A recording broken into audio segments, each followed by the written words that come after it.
Hi, this is Bob Fitrakis bringing you the other side of the news. I'm here with Dan Dougan, the other guy. The other guy is here. I'm wearing my Woodstock type glasses, my rose-colored glasses. I wore them last week on radio, and I didn't see them as well as I thought I would. So I'm wearing them this week, the official week. That is the 50th. 50th, yeah. God, you guys are getting old, I tell you. Peace and love, everybody. We're here on WGRN 94.1. Well, we're lucky to be in the studio with Joe Motil, clearly stardust and golden, as he runs for city council. Here, here. Great, yeah, stardust and gold. I like that. Mm-hmm. Sure it is. All right.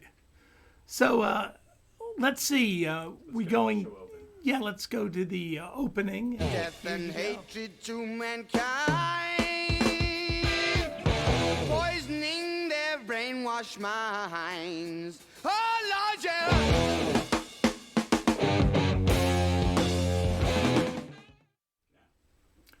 All right, Joe Motil. Here you are. You've run for city council. In the past, I know at least once when me and you ran neck and neck there. 2003. 2003. So it was only once, Joe? Or maybe it was twice? Twice on the ballot. Twice Okay. on the ballot. 95. That's all we're was the counting. first time. Yeah, Before, yeah. Okay. Yeah, 1995 was the first time around. Third time's the charm. That's right. There you go. Yeah. This is it. And why are you running? Tell our listeners why Joe Motil is running Well, for city council.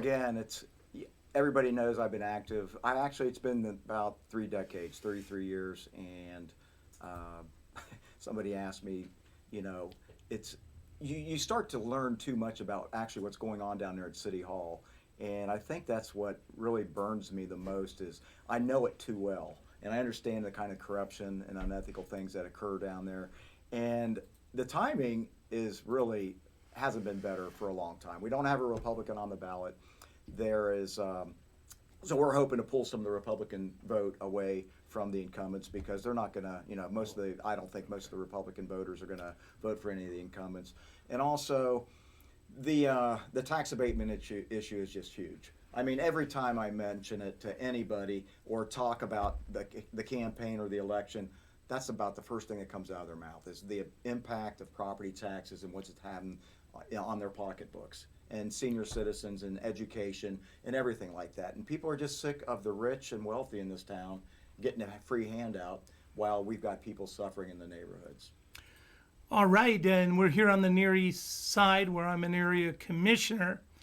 And of course, the wealthiest people with the new builds and the rehabs are getting 100% 15-year tax abatement, while the rest of us who came in years ago are paying the bulk of the taxes. Yeah. So. Yep. And it's one of the things I say to people is, and it's mostly the younger people that don't quite understand this, that neighborhoods like Victorian Village, German Village, they never had tax abatements in those areas 30 years ago. People invested, put their money into these neighborhoods, and never got a tax abatement. They've increased along, over the years and so forth and so on. So what's the need for this? It's really not needed. People, if they want to invest into a neighborhood and buy their home, they should do it just like anybody else did. And you live there. You don't live extravagantly. Put in improvements when you can and so forth, but it's gotten ridiculous in terms of, it's like nothing can be built in this city without a tax abatement anymore, and that's just the mentality of city council. Well, the reason it's not a need may be for city council people to get checks from these developers, many of them who don't live in the city. Yeah, and that's a whole nother thing, and we all know that too, because they're pretty much just protecting their investments. The people that keep them in office, it's just a vicious chain that's, continues and cycle that continues. It's the campaign contributions, you taking care of us. When you look at the amount of money and tax expenditures and where it's going into areas like the Short North, downtown, Polaris, Easton. Those are the same people that are handing out campaign contributions to the mayor and city council members. All right, and what are some of the other issues you're thinking about? What's the agenda that you've developed? Well, we have an agenda, but one of the things I want And to talk by we, you mean? Yeah, our Yes We Can organization is that I am endorsed by, and so Tiffany White, Liliana Bayman as well. We're pretty much running on a lot of the same issues: affordable housing, good-paying jobs, health care, education, things of that nature. But getting back kind of to the tax abatement thing and the connections with the city and the developers and so forth, the North Market is something that is just blatant, just circumventing the rules and regulations of the city code and so forth, and in terms of what's going on down there. You mean the new parking tower? The new Trump Tower, if you will. Yeah. That was 35 stories, is now 20, went down to 26, even though Director Shoney said it would never be reduced, and it did. They haven't even received a certificate of appropriateness from the Historic Resources Commission on that property yet. So how can they determine, how big it's going to be, how many boutique hotel rooms are going to be, how many apartments there are going to be, and things of that nature? And they've already signed an ordinance and agreed on it at City Council last month on an economic development plan for the project. So they are actually circumventing the entire process by not doing that. They've already come up with a figure in terms of selling the land for, it was like, I think they had it valued at $4.5 million, the auditor did. Some commercial realtor said that it could be worth as much as maybe even $15 million. And they're going to pay, the developers paying $300,000 a year forever on the land. But how much is that $300,000 going to be worth like in about 20 years? I mean, that's chump change. That's going to be that's a bargain all the way. So, Sure. So and that's a whole nother thing. But again, it's Schiff and Woods. And who is Schiff and Woods? They've got landlock on all the development down there in the Short North area. They've been down there forever. And so these are the developers that are, once again, and that's a 15-year 100% tax abatement as well. Mr. Dougan, you were in the Short North. How were the rents affecting you? Once upon a time, it's almost like an entirely different world. As a matter of fact, during Duda, I'd broken off from my band. As I was coming up High Street, I kept yelling at people that this is not the real Short North. It's a movie set. Just keep smiling and have a lovely day. Because when I get over there, it's so different. It's taken on such a glitzy and corporate, dare I say, tone. I mean, between the what is it, 5-story White Castle, which is like a White Castle, and the big black box that is Donato's, and all the other, and the mom and pop shops, are sort of squeezed. There's a lot of bars with food, but it's very, very changed anyway. So, and I don't think for the better, but hey, what do I know, right?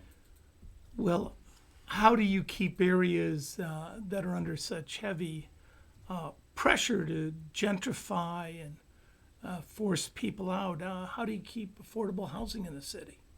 Well, they're trying to enforce what they consider to be inclusionary zoning to a degree when they're making a percentage of certain new developments, 10% for 80% of the median income, 100% for the median income. But that doesn't apply to every new development either. And plus, they give developers a buyout. They're actually allowed to pay a certain amount of money not to put in those units. And I've already heard from somebody that there are developers who have done it on a couple of projects. So once again, we're just increasing our economic segregation in these neighborhoods by allowing the developers a buyout. And it's just gotten out of hand. And these units that are being built down there, these are for the people that are moving these new companies into town, the ones that are getting the tax abatements like Cover My Meds, Root Insurance, these startup companies that are locating in the downtown area and also getting city income tax incentives as well on top of that, and moving into a tax abated property. So it's like, how much more can you give them? And so again, this has got to stop. And I think if that stopped, I think it would help. And what would you replace it with? Oh, I wouldn't give them anything. They don't get a dime. I mean, it's like the city of Columbus wasn't built on tax abatements either. Huntington Bank didn't locate here on a tax abatement, and Ohio Health didn't, and all these other large corporations that are members of the Columbus Partnership. So it's like, this has got to stop. I mean, and it was interesting, the article that just came out from Bloomberg Business Week, and I think you guys probably read it, in terms of McKesson Corporation moved their headquarters from San Francisco to Irving, Texas, I believe. Right. And they they didn't get a dime. Right. I guess they said, well, you have to provide certain requirements in order to get some tax relief, and they couldn't provide those requirements, but they moved there anyways. So companies don't move in areas because of a tax abatement or how much of an incentive they're getting. It's based on the amenities of the city, their geographic location. Columbus is in great position because of where it's located, and everybody knows that because of Rickenbacker. That's why it's so successful, the logistics center.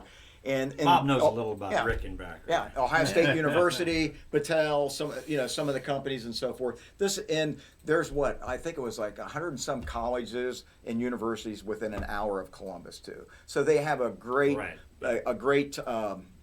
labor pool for their businesses. So it's like, this isn't about tax abatements and incentives. It's about, this is the place to be. You can make money here, and they all know that. Right. So is there a correlation between the tax abatements the city keeps handing out and poverty in the city? Oh yeah, absolutely. The thing about the poverty level, well, actually, especially the people that are on a low income or fixed income, senior citizens.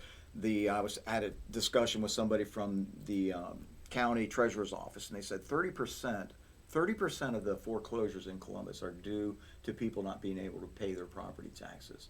So their property They tax, put liens on their property, they sell those, and often those companies foreclose take it away. To get the tax money that they bought from the city or county. So these tax abatements that are being offered, like you said, up here in certain areas of the east side, south side, west side, Franklinton area, and so forth, it's impacting those bottoms, right? bottom. Yeah. Yep. Yeah. It's impacting those people that can't afford it anymore. So yeah, that does increase it. All right, and a lot of these neighborhoods, we touched on this. We have a historical resource office.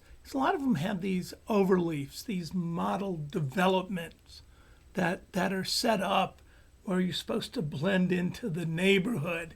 That doesn't seem to be working out in the short north. That's interesting you brought that up, because the owner of the Greystone building, who owns a bunch of property down there in Victorian Village, he built a house on an empty lot, I think like on, I don't know, 1st or 2nd near Highland or something. Yeah, and it's I a remember. very, you're familiar with it? Yeah. Oh, okay. It's a very contemporary looking building. And now I'm starting to, and somebody asked me the same question I didn't know about, and I saw it, and I'm like, how could they approve this? And they said, now that there's some of the historic Italian Village, Victorian Village, some of those groups are looking at different looks in the neighborhood. And I'm just like... And the hell they gave us because we wanted to change, to some degree, the front window. Oh, of your old we ended place? up just encasing it because Right. it was really beaten. The window itself, it was going to be difficult, but they wanted to preserve it. I mean, that was such an important thing then, but now Right. we're talking entire buildings that change Right. the style of the... Well, I And the current got people in there have cut a hole in the big wall on the side, but that's... I don't think those kind of changes have been made in the historic resources pamphlet or booklet in terms Right. of guidelines. I don't think those are. I don't know. I think that just was a favor for a developer, a guy that owns a lot of property in Victorian Village and owns the Greystone, and so forth. So how he got it, I'm sure that's how he got away with it. But there's many of these developers need the variances. I mean, we made them adjust one here on the Near East Side. It looked like a suburban off the ramp of the highway extended stay. And we forced them to put in historical windows that actually looked like they belonged in Old Town East with the Victorian culture. But we were willing to say no. But the problem is, a lot of times, if the area commissions, which try to enforce these standards, say no, the city council can actually, do whatever they want. Right.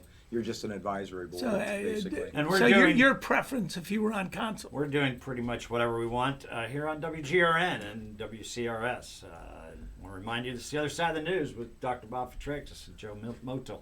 And this is Dan Dougan over here. So and on we go, right? This discussion about abatements, etc. The rich get richer. Columbus is a pretty good example, of how that's happened, right? And we're talking to Joe Motil, candidate for Columbus City Council. What are some of the other issues that you're pushing? I'm very concerned, and I know a lot of people in Columbus are concerned about who our next police chief's going to be. And that was brought up at our candidates night last night by a number of people. And, the concern about racism within the department, especially police officers. And I've seen some of those letters that were written to a member of the Safety Commission Advisory Committee. And they were not, I want to bring this up, they were not released to the entire committee to review and to discuss. Because Janet Jackson, as you know, Bob, is the chair of that, and she, for some reason, said that they would not be accepted due to some type of procedural thing or something like that. But there's about 20 officers that wrote letters and sent to them about the racism and things that take place in there, the disparity in terms of disciplinary action and things that you're aware of, and I am too as well. But the next police chief, we've talked about it before, and people in the community last night, there has to be an entire change of culture down there at the police department. We've got to have somebody who's actually going to put their foot down and allow for discipline from the sergeants and the lower tier officers to be approved, and not, as it goes up the rank, get thrown out. Because as you know and I know, that's typically what happens. The commander, the battalion chief, or somebody says, "Nope, we're not gonna fall. We're gonna let this slide." So best to bring in a candidate from out of town, in other words, or. I'm fine with that. Wherever it comes from, I don't care. I don't know. I don't know if there's actually one that's maybe Melissa McFadden would be a good one, and her name's been brought up in some of our groups that she'd make a great chief. I think I would support her. Yeah, she's always been very open. Yeah, and very outspoken on civil rights issues, and a key thing, she appears to know the Constitution. Mm-hmm. And she's concerned. Imagine that. And the one they swear to, uphold. Yeah. So, a lot of things she's done over the years is, I think, makes her a great candidate. Yeah, I think it's kind of laughable that Ginther came out wanting to spend $50,000 on a search process and having community meetings, throughout Columbus, and asking the people, what do you want to see out of your next police chief? Unless he's been asleep for the last 10 years, doesn't he know what kind of police chief's needed down there? So, and the $50,000 went to a former employee of the public, I think it was the Public Service Department, Gail Sanders. Used to work for the city, given money to Tyson before. Her name's on her campaign contribution list. It's like, really? And her bid wasn't even the lowest. So, go figure. Well, again, it looks like a little patronage there. Yeah, of course. So again, and that's something I think is real important in terms of neighborhood safety. The people of color in Columbus that are concerned about their livelihoods, their kids, young black males and so forth walking down the streets. Adrian Hood was at the meeting last night and brought up a lot of those concerns as well. At the and meeting, Adrian Hood is Henry Green's mother. Yeah, mother. Yeah. So she was. Who again? The argument: if Henry Green had been walking down the street in an open carry state in a white suburban neighborhood, he would be alive today. Sure, he would. Yeah. And that was an unmarked police car that rolled up on him, and we had the incident with Timothy Davis, and also the Robinson family. Who was seen for full disclosure, I'm their attorney, but who were punched on tape and it went viral. Right, yeah. So a lot of these questions of the use of force, which actually McFadden had talked a lot about, is things seem to often escalate quickly, particularly in poor and minority areas here in Columbus. It's that fear of the black man. Seriously, it is. Hey, Joe, can I just ask sort of a human's question about when it says nonpartisan, right? That's how it has to be listed as a result of the charter of the city of Columbus? That's right. Yep. Okay. Yep. And then, but you've indicated that the people with the Yes We Can are a subgroup of the Democratic Party, right? Or leaning that Correct, way, or yeah, you, more progressive group. right? So it's progressive the wing. That's what I regular thought, but I Democratic machine versus the small d Democratic wing of the Democratic Party. Okay. Yeah, All right. I like to call the other ones the corporate Democrats. There you go. Well, which sure is we know that, legitimate but ever just since wanted the to make it. creation of the DLC, the Democratic Leadership Council, after the '84 defeat of Mondale. We've had from the top, and it's really rippled through the machine here in Columbus. And it is a machine. I mean, what really I found interesting, they take out their own. They took out they did. Paula Brooks. Yeah. They took out the sheriff. Yeah. Right. If you Scott. don't go along, Zach Scott, if you don't go along with them, they get rid of their own incumbents. Bob, it sounds like you're ready to start spreading some conspiracies. Well, they do it in the open. I don't even know if it is. Yeah. There you They go. don't hide There it. you Like, go. They There don't you hide go. it at all. like, No. you didn't kiss, Ginther's, ring. Right. But I was going to allude to the fact that Dr. Bob is noted for unearthing or doing reportage on such issues as, say, Jeffrey Epstein in Columbus, Ohio, with his friend Leslie Wexner back in the 90s. And this week you were contacted by a number of media sources about that It's a variety of issue that so many people have conspiracy theories major about. news sources. Suddenly, we're Right. reading an article I wrote in 1998 Right, on right. Wexner and Epstein. Right. But again, listeners, if you want to look up Wexner's War, right? Little known fact, but I like to discuss it.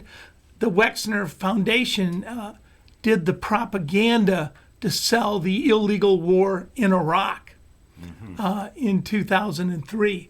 So here's this nonprofit foundation, and they're coming up. They paid Mr. Lutz, this well-known pollster, all this money. How can we sell this attack on Iraq, which was somewhat difficult, right? 21 terrorists attack us on 9/11. 17 of them are Saudi. Right. None of them are Iraqi. So let's attack the country that didn't attack us, who we already led a UN delegate against. And so a lot of that was Jeffrey Epstein. And it was known as the Wexner Report.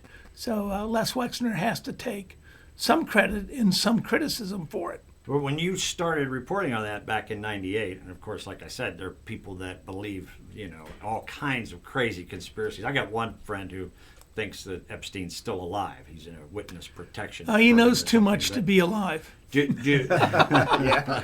for sure. There you go. Sitting president, former president, Richardson. Andrew or Yeah. someone, Well, I can tell you the stats because I used to follow connected, these people. Nigel Rosser of the Evening Standard in London called me back around 2003 and says he's Right. confidant of the Queen, and they're concerned about Prince Andrew. There were 8 holidays Watch on him, Bobby. Andrew took. They wanted me to out it and write about it in the U.S. Okay. Since better, Epstein was even living better. here in Columbus, and Right. Mr. Wexner had given him a house out in New Albany, and there was huge scandals involved with that. But there were 8 holidays that Ghislaine Maxwell had gone on with Prince Andrew, and 5 of them included Jeff Epstein tagging along. So when these sources, these media people called you, this Washington Post, for instance, right? What basically were they asking you, and what did they? Well, they're curious. What were the theories you? Well, I mean, what they're interested in is what did Mr. Wexner know, and when did he know it? Since there was an allegation of rape at his New Albany mansion in Right. 1996, Right. woman With a named young Maria woman. Farmer. Yeah. Okay. So, and here's my big question: not so much the Wexner, but the New Albany police. If you've got a guy who's one of the most famous chronic pederast child molesters on planet Earth, how did you not know what he was up to? Everywhere else he's ever been, including the massive residence in New York given to him by Wexner. Also, wherever he's gone, Orgy Island, Lolita Express, wherever he's gone, young girls, underage girls have been molested. Do we believe he Or not wasn't raped, doing right. it here? Right. So, but why would you expect the New Albany police to do anything? Well, I'll tell you this story, and we'll get back to Columbus, because there's actually a tie into Columbus politics here, which I think course. Joe is Of course. Aware of. Well, I certainly didn't mean to cut Joe off. No, no, No, I mean, no. We only had a little time left. No, no. Because it's very interesting. Right. Sure it is. But if you're looking, Wexner's involvement in New Albany, he got water and sewage from the city of Columbus, and the city council president, Jerry Hammond, had to step down because what looked like a bribery when Wexner lined up 22 people at $10,000 to fund the Major Chord Jazz Club in the Shore North. One of my competitors. So, say a billionaire comes to you, and maybe the only billionaire in Central Ohio, and says, "Hi, I want one of the largest welfare checks in history to build water and sewage so I can make a fortune off this Stepford planned community in New Albany." How would you vote? You know, it's interesting Because you when can go a long way if you Yeah. were nice to Mr. Wexner and other wealthy developers. in '95 when I ran for council, that Lisa Griffin was the spokesperson for the New Albany Plain Township merger thing that was involved with all that. Right. And those people were actually, they were so happy to see me run. And I was getting letters from some of those people. They sent me and they said, "Thank you very much for running." And when she lost, they sent me letters thanking me for running because Oh, she you're lost. right. You were. I forgot. You were the Yeah. man Wow. who was blamed for But the they defeat were- of Lisa Griffin. Yeah. Just like some people blame me for the loss of Zach Klein. Yeah. Oh, that's Yeah. isn't that off? I'll bet you feel bad about that. Don't you? Well, Just like I feel real bad he about would have Lisa won. losing. He would have won by saying 3 words: "Black Lives Matter," but he didn't Yeah. say that. Yeah, I don't think he could. I don't think those words could utter out of his Yeah, mouth. as we come up on the close of the show, what else do you want to tell our listeners and those watching, of course, on the video Well, pod? I guess- What do you want to tell them about your run? You know, I just want to say this, that, I think everybody, the people that know me, know that I am committed to just, fighting for the working families of the city and doing what's right and trying to create more of a democracy here in Columbus. I mean, it's pathetic in terms of what goes on. The neighborhoods have no say in terms of development issues, anything, policies that occur in their neighborhood.